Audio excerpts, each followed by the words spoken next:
Bonjour et bienvenue dans les 4V, Laurent Nunez, Bonjour. Monsieur le Préfet. Les jours de manifestation, plus personne ne sait compter. Alors vous avez vu, 30 000 manifestants hier dans les rues de Paris. Les organisateurs du côté de la NUP en ont compté 140 000. Ils étaient combien en vrai à manifester hier à Paris ? Alors Thomas Soto, quand ce sont des manifestations politiques, qui ne sont pas des manifestations revendicatives, là c'était une manifestation à l'appel donc de partis politiques, nous ne procédons pas ni à des comptages ni à des estimations, donc je ne vous donnerai pas de chiffres. Pourtant on avait un chiffre officiel du ministère de l'Intérieur et de la Préfecture hier, non 30 000 Non, c'était sur ces sources policières, non, nous ne donnons pas de chiffres, jamais pour les manifestations politiques. Ce serait pas bizarre qu'on sache aller sur la Lune et qu'on sache toujours pas compter le nombre de bons hommes qui... Non, attention, sur les manifestations revendicatives, je ne parle pas des manifestations politiques, nous procédons à des comptages qui sont très précis. Et d'ailleurs, je note que les instituts qui sont chargés d'estimer les participations aux manifestations sont généralement très en phase avec les comptages qui sont effectués par les services de police. Du point de vue sécurité, Laurent Nunez, tout s'est parfaitement bien passé. Il n'y a pas eu d'incident. On a tellement pris l'habitude des black blocs, tous les dérapages qu'il y a. Qu'est-ce qui a changé entre vous et votre prédécesseur, Didier Lallement, qui était très décrié, l'ancien préfet de police? On se dit qu'à chaque fois qu'il y a une manif, il y avait des problèmes.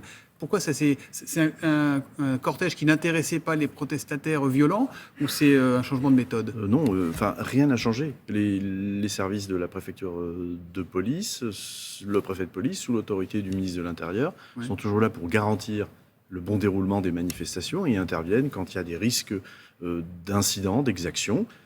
Hier, tout n'a pas été parfait de ce point de vue. Nous avions devant la manifestation organisée par la NUPES, nous avions un pré-cortège qui réunissait plusieurs milliers de personnes et au sein duquel il y avait un certain nombre d'individus qui n'étaient pas forcément animés de bonnes intentions. Il y a eu combien d'interpellations au total ? Et je salue la réactivité des policiers qui ont permis d'éviter des dégradations. Donc, combien d'interpellations au total ? La préfecture de police veille à ce que les manifestations se déroulent sans incident, ça a été le cas hier, mais quand il y a des risques de dégradation, d'atteinte aux personnes, évidemment, nous intervenons. Rien n'a changé de ce point de vue. Combien d'interpellations ? Il y a eu 4 interpellations qui ont eu lieu en amont, grâce à des contrôles que nous avons réalisés pour éviter que des personnes ne se présentent sur cette manifestation munies de potentielles armes par destination. Comment vous décririez le climat de tension actuel, compte tenu notamment de tous les mouvements sociaux qui s'enchaînent et qui vont se poursuivre cette semaine, Laurent Nunez ? Dans les manifestations, la montée en puissance des tensions, c'est un phénomène qui remonte maintenant il y a plusieurs années. Et donc nous savons très bien qu'un certain nombre d'individus qui appartiennent généralement aux mouvances extrémistes radicales, violentes, essaient toujours de s'infiltrer dans les cortèges, dans les manifestations politiques, syndicales, pour les faire dégénérer. À chaque fois, c'est le cas et nous sommes très vigilants. Mais là, par exemple, c'est une semaine à risque qui s'ouvre avec tous ces mouvements, avec la grève de demain À partir du moment où vous avez des manifestations, c'était le cas hier avec une manifestation politique, demain ce seront des manifestations syndicales. À partir du moment où vous avez des manifestations de voie publique, il y a toujours des risques que les mouvances ultra-violentes les infiltrent pour les faire dégénérer. Et nous serons donc très vigilants. Vous avez été en poste au ministère de l'Intérieur. Est-ce que vous avez le sentiment et des informations qui vous feraient penser qu'on serait en situation de pré-gilet jaune? On entend beaucoup parler de ça en ce moment. Non, moi je n'ai pas d'informations en ce sens. Encore une fois, nous sommes très vigilants sur les débordements lors des manifestations. Et comme depuis maintenant plusieurs années, nous réagirons évidemment dès qu'il y a des débordements, dégradation de biens ou atteinte aux personnes. Comment ça se passe du côté des stations-service en Ile-de-France? On sait que c'est la région la plus touchée quasiment. On entendait dans le journal 40% de stations impactées. Quelle est la situation aujourd'hui? Oui, c'est cette situation-là, mais qui devrait s'améliorer cette semaine, comme l'a dit la Première ministre. D'ailleurs, la situation est un peu plus dégradée qu'ailleurs, parce que nous sommes un peu plus loin des raffineries. Il y a eu, à la veille du week-end, beaucoup d'usagers qui se sont rendus dans les stations pour faire le plein à la veille du week-end. Ceci explique cela, mais la situation devrait s'améliorer, puisque pendant tout le week-end, il y avait des dérogations à la circulation des poids lourds qui ont permis de procéder aux livraisons. Donc vous êtes confiant, ça va s'améliorer cette semaine? Comme l'a dit la Première ministre, moi je suis évidemment confiant, sachant que dans les stations-service, nous organisons également, sous l'autorité de chaque préfet de la région Île-de-France, puisque je suis aussi préfet de zone Île-de-France, nous organisons évidemment des files prioritaires pour les professions qui ont le plus besoin de pouvoir circuler, les services de secours évidemment, mais d'autres professions d'aide aux personnes notamment. On entendait des automobilistes qui commencent à être vraiment tendus par tout ça. Est-ce qu'aujourd'hui vous êtes obligé de mettre des policiers quasiment dans chaque station? Comment ça se passe? On est obligé parfois d'intervenir, et nous mettons évidemment des policiers chaque fois que les tensions montent en puissance. Mais pour l'instant, il n'y a pas eu d'incident grave de ce point de vue. L'actualité, Laurent Nunez, c'est aussi un nouveau refus d'obtempérer. C'était vendredi à Paris. Un homme a été mortellement blessé. Ses deux complices sont toujours en fuite, a priori, ces deux complices? A priori, oui. Oui. Selon les informations en ma possession, oui. Vous connaissez leur profil ou pas du tout? Je ne connais pas ce profil. En tout cas, il y a des investigations judiciaires. Donc voilà, je n'ai pas à m'étendre là-dessus. On constate un nouveau refus d'obtempérer. Oui. Ils sont nombreux. Voilà, donc il faut qu'on soit extrêmement vigilant là-dessus. Mais quoi qu'il en soit, ça ne dissuadera pas les forces de l'ordre sous mon autorité et évidemment sur mon autorité en région parisienne, mais évidemment dans l'ensemble du pays, comme l'a rappelé le ministre de l'Intérieur. Ça ne nous dissuadera pas, un, de faire des contrôles et deux, évidemment, d'engager des poursuites quand il y a des refus d'obtempérer. Mais vous entendez cette petite musique qui monte et qui dit qu'il ne s'agit pas d'inverser l'agresseur et l'agressé dans ce genre de situation, mais cette petite musique qui dit que la police aurait peut-être la gâchette un peu facile. Est-ce que c'est un sujet de préoccupation pour vous? Non, c'est pas un sujet. Je pense que cette petite musique, c'est inverser les responsabilités. Je pense que même jouer cette petite musique-là, c'est inverser les responsabilités. Je crois que la question n'est pas légitime. Quand il y a des refus d'obtempérer, systématiquement, c'est que ces personnes ont des choses à se reprocher. Vous savez, dans tous les refus d'obtempérer, généralement, nous poursuivons, nous interpellons. Ce sont toujours des personnes qui ont des choses à se reprocher. Ça va du défaut d'assurance au trafic de stupes à des choses bien plus graves. Et les policiers n'utilisent leur arme administrative que dans des cas limités, extrêmement minoritaires par rapport au nombre de refus d'obtempérer. Et quand soit leur vie est mise en danger, soit les auteurs sont susceptibles de mettre en danger la vie d'autrui. Et je n'ai pas de raison à ce stade de penser que la situation de vendredi était différente et que les conditions de la légitime défense n'étaient pas réunies. Je n'ai pas de raison de penser le contraire, mais il y a une enquête qui est ouverte et qui le dira. Autre affaire tragique, Laurent Nunez, c'est la mort de la jeune Lola, dont le corps a été retrouvé dans une malle dans le 19e arrondissement de Paris.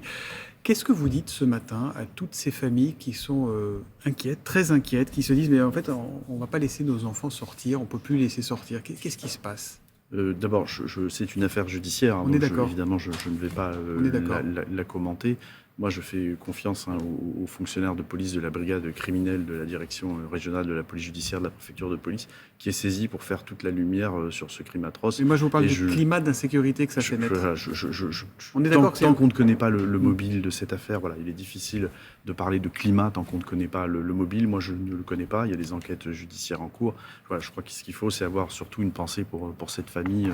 Pour cette famille qui vit un tel drame. Mais il y a des arrondissements qui sont aujourd'hui plus compliqués que d'autres. On sait que les chiffres de la délinquance se sont plutôt améliorés à Paris, les derniers chiffres sont plutôt bons. Mais est-ce qu'il reste des zones qui sont des zones plus compliquées que d'autres? Alors là, on parle d'homicides, de crimes graves, qui sont relativement stables depuis des années. Les homicides sont très stables. Il y en a heureusement assez peu dans notre pays. Mais vous avez raison de souligner que la délinquance, évidemment, à Paris est en train de baisser depuis que nous avons engagé à la demande du ministre une présence renforcée des effectifs de police sur la voie publique, partout dans les zones, notamment dans les zones criminogènes. Et oui, nous faisons baisser la délinquance, les atteintes aux biens, les atteintes volontaires à l'intégrité physique des personnes. Et nous allons évidemment poursuivre ce travail, comme l'a demandé le ministre de l'Intérieur. Laurent Nunez, on le voit, vos troupes ne manquent pas de travail. Compte tenu du statut particulier de Paris, on va préciser les choses, les policiers parisiens de la police judiciaire parisienne ne sont pas concernés par la réforme de la police qui est en cours et qui crée tellement de mécontentement, notamment donc, du côté de la PJ. Il y a encore beaucoup de mobilisations prévues aujourd'hui de la part des magistrats, de la part des policiers de la PJ. Il y a eu des gestes de solidarité de la PJ parisienne envers leurs collègues du reste du pays. Qu'est-ce que vous lui dites à cette police judiciaire qui n'a pourtant pas l'habitude de se plaindre et qui là se sent mal, qui n'est pas d'accord avec cette réforme? D'abord, la réforme dont il s'agit n'est pas qu'une réforme de la police judiciaire. On est d'accord. C'est la réforme de la police nationale. Absolument. C'est la réorganisation globale de la police nationale au niveau de chaque département. Non, au plan national. C'est-à-dire, il s'agit, après la réorganisation, vous avez l'activité judiciaire, l'activité de renseignement, l'activité de sécurité publique. Il s'agit d'organiser la police nationale par filières, des filières nationales qui ont une déclinaison effectivement départementale. La filière judiciaire est concernée.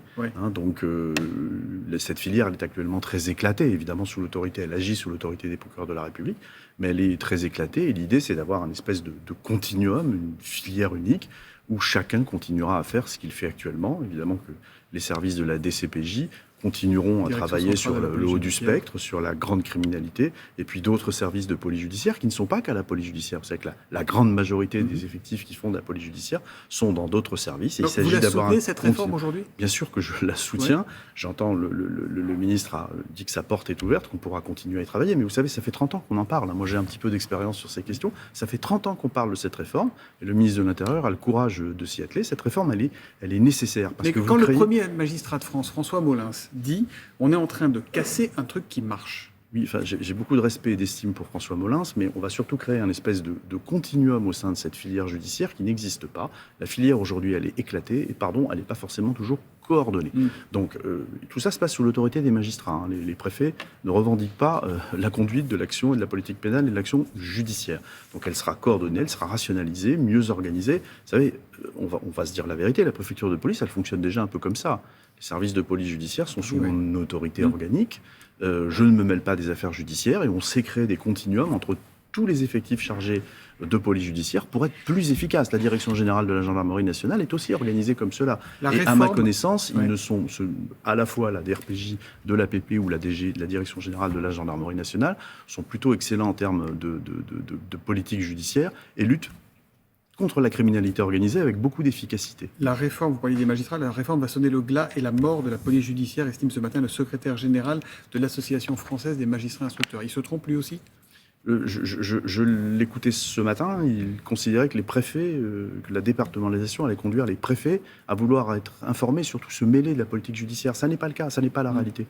Partout en France, nous travaillons en bonne entente avec les procureurs et avec la réforme, cela continuera. Ce sont les procureurs qui conduisent la politique pénale, c'est très important.